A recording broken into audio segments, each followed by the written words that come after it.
வணக்கம் நண்பர்களே, இது உங்கள் தமிழ் விஆர்எஸ் மீடியா. இன்றைக்கி இந்த வீடியோவில் எதை பற்றி தெரிஞ்சுக்கிற போகிறோம் அப்படின்னா, அதாவது சட்டப்படி பதிவுத்துறை மூலியமாக ஒரு பத்திரத்தை பதிவு பண்ணியாச்சு.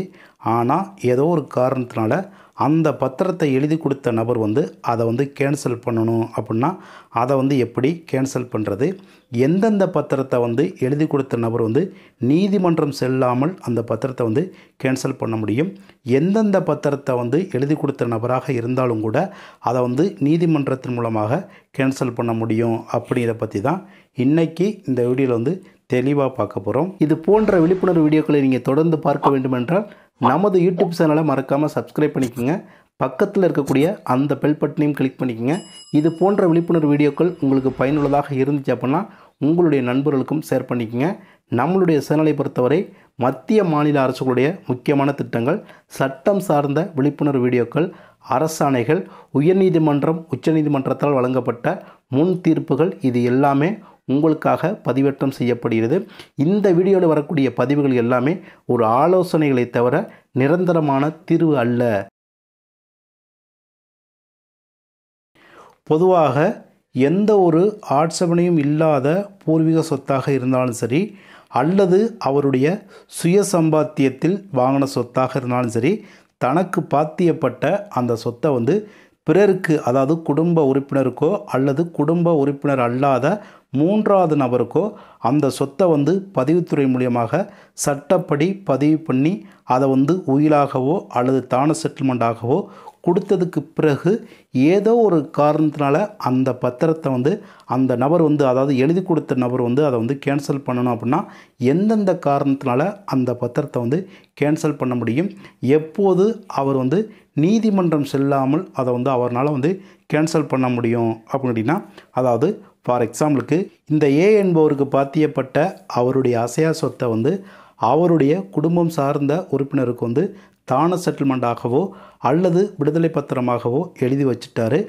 ஆனால் அந்த பத்திரத்தில் எந்த ஒரு நிபந்தனையும் இல்லாமல், அதாவது எந்த ஒரு கண்டிஷனும் இல்லாமல் அந்த பத்திரத்தை அவர்களுக்கு எழுதி கொடுத்துட்டாரு அப்படின்னா எக்காரணத்தை கொண்டும் அந்த ஏ என்பவர் மீண்டும் அந்த பத்திரத்தை கேன்சல் செய்ய முடியாது. ஃபார் எக்ஸாம்பிளுக்கு ஏ என்பவருக்கு பாத்தியப்பட்ட அவருடைய அசையா சொத்தை அவருடைய மகனுக்கோ மகளுக்கோ தான செட்டில்மெண்ட்டாக சட்டப்படி பதிவுத்துறை மூலியமாக பதிவு பண்ணி வைக்கிறாரு. அப்படி பதிவு பண்ணக்கூடிய அந்த பத்திரத்தில் சில கண்டிஷனுடன் அந்த பத்திரத்தை எழுதி வைக்கிறாரு. அதாவது சில நிபந்தனைகளுடன் அந்த பத்திரத்தை அவர்களுக்கு எழுதி கொடுக்குறாங்க. அதாவது முதல் கண்டிஷன் என்ன அப்படின்னா, எங்களை நீ தான் கடைசி வரையும் பராமரிக்க வேண்டும் அப்படிங்கிறது முதல் கண்டிஷனாக இருக்கிறது. அதே மாதிரி எங்களுக்கு தேவையான அனைத்து மருத்துவ செலவுகளையும் நீ தான் கவனிக்க வேண்டும் அப்படிங்கிறது ரெண்டாவது கண்டிஷனாக இருக்கிறது. மூணாவது கண்டிஷன் எங்களுக்கு பிறகு தான் அந்த சொத்தை நீ உரிமையோ அல்லது பிறருக்கோ பரிமாற்றம் செய்யணும் அப்படிங்கிறது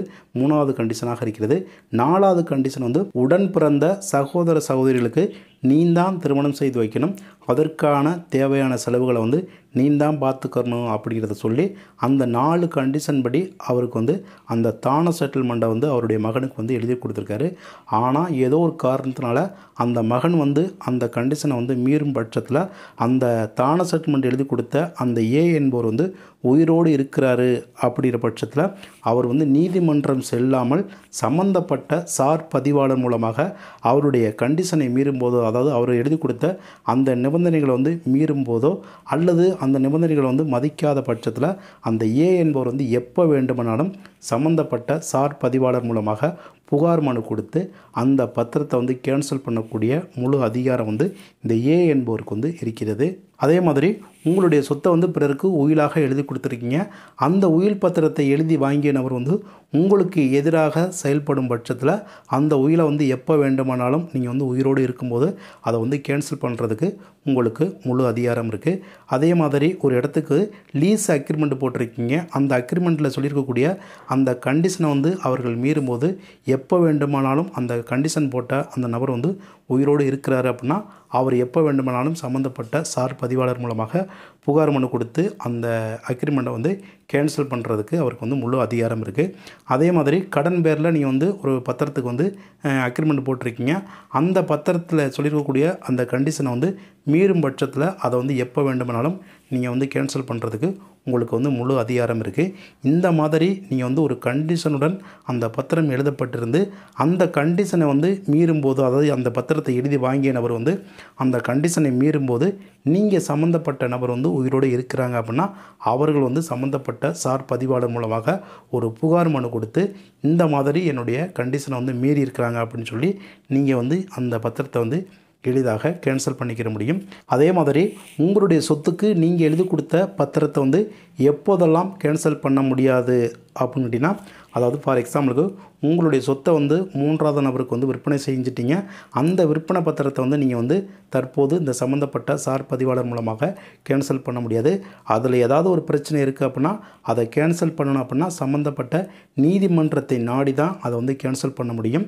அதே மாதிரி ஒருத்தருக்கு வந்து தான செட்டில்மெண்ட் கொடுத்துருக்கீங்க. அதில் வந்து எந்த ஒரு கண்டிஷனுமே இல்லாமல் அவர்களுக்கு வந்து கொடுத்துருக்கீங்க. ஆனால் ஏதோ ஒரு காரணத்தினால அந்த தான செட்டில்மெண்ட்டை வந்து தற்போது நீங்கள் கேன்சல் பண்ணணும் அப்படின்னா சம்மந்தப்பட்ட சார் பதிவாளர் அலுவலகத்தில் வந்து அதை வந்து கேன்சல் பண்ண முடியாது. நீங்கள் வந்து நீதிமன்றத்தை நாடி தான் அதில் என்ன பிரச்சனை இருக்கோ அதற்கு ஏற்ப அந்த நீதியை பொறுத்து அந்த பத்திரத்தை வந்து கேன்சல் பண்ண முடியுமா பண்ண முடியாதா அப்படிங்கிறத வந்து நீதிமன்றம் தான் முடிவு செய்யணும். நீங்கள் வந்து எக்காரணத்தை கொண்டும் முடிவு செய்ய முடியாது. நீங்கள் எல்லோரும் தெரிந்து கொள்ள வேண்டிய ஒரு முக்கியமான தகவல் என்ன அப்படின்னு கேட்டிங்கன்னா, உங்களுடைய சொத்தாக இருந்தாலும் கூட அதை வந்து சில கண்டிஷனுடன் பிறருக்கு எழுதி கொடுத்துருக்கீங்க.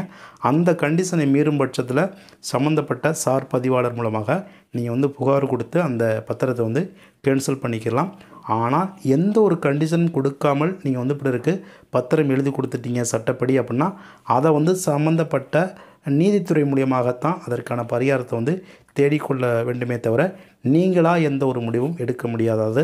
சம்மந்தப்பட்ட சார் பதிவாளர் மூலமாக அந்த பத்திரத்தை வந்து கேன்சல் பண்ண முடியாது. நண்பர்களே, இது போன்ற இன்னொரு நல்ல தலைப்போடு மீண்டும் சந்திப்போம். இதில் ஏதாவது உங்களுக்கு சந்தேகம் இருக்குது அப்படின்னா என்னுடைய காண்டாக்ட் நம்பருக்கு வந்து காண்டாக்ட் பண்ணுங்கள். நன்றி, வணக்கம்.